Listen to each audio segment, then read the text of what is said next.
Top quality और consistent performance के लिए सिर्फ सिल्वर पंप्स नाम याद रखना। पाकिस्तानी रक्षा मंत्री ख्वाजा आसिफ को भारत के हमले का डर सता रहा है। पाकिस्तानी रक्षा मंत्री ख्वाजा आसिफ ने कहा है कि भारत कभी भी हमला कर सकता है। ख्वाजा आसिफ ने यह भी कहा कि पाकिस्तानी सेना के पास ने पाकिस्तान सरकार को अलर्ट किया है, ये बताया है कि भारत कभी भी हमला कर सकता है। तो भारत की तैयारी क्या है? भारत की तैयारी जिस तरह की है उसकी वजह से खौफ में है पाकिस्तान। रक्षा मंत्री ख्वाजा आसिफ को भारत से हमले का डर सता रहा है।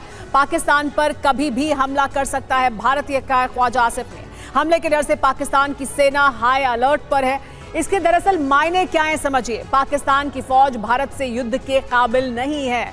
भारत की ताकत के सामने नहीं टिकता है पाकिस्तान। चीनी हथियारों के बल पर भारत से मुकाबला नहीं कर सकता है पाकिस्तान।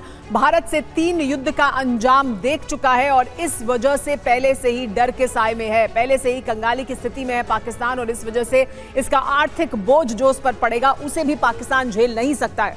भारत ने अगर हमला किया तो पाकिस्तान तबाह हो जाएगा। नवाज शरीफ ने भी तनाव नहीं बढ़ाने की सलाह इसी वजह से दी थी शहबाज शरीफ को, लेकिन पाकिस्तान की तरफ से परमाणु धमकी मिल रही है।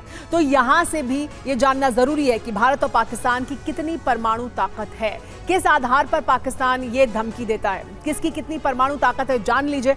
भारत और पाकिस्तान में देखिए किस तरह की, भारत के पास 180 एटम बम है, पाकिस्तान के पास 170 एटम बम है।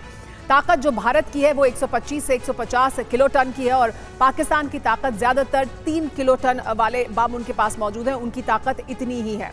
आपको बता दें कि परमाणु हथियारों की क्षमता किलोटन में नापी जाती है, जितना किलोटन उतना ज्यादा विनाशक परमाणु हथियार, और पाकिस्तान के पास 3 किलोटन वाले ही ज्यादातर परमाणु हथियार मौजूद हैं। लेकिन अब बात पाकिस्तान की उस गीदड़ भभकी की करेंगे जिसने भारत के गुस्से को और भड़का दिया है, पाकिस्तान के विनाश का सायरन बजा दिया है। पाकिस्तान पर विनाश का वो साया मंडराने लगा है जिसमें पाकिस्तान जलकर भस्म हो जाएगा।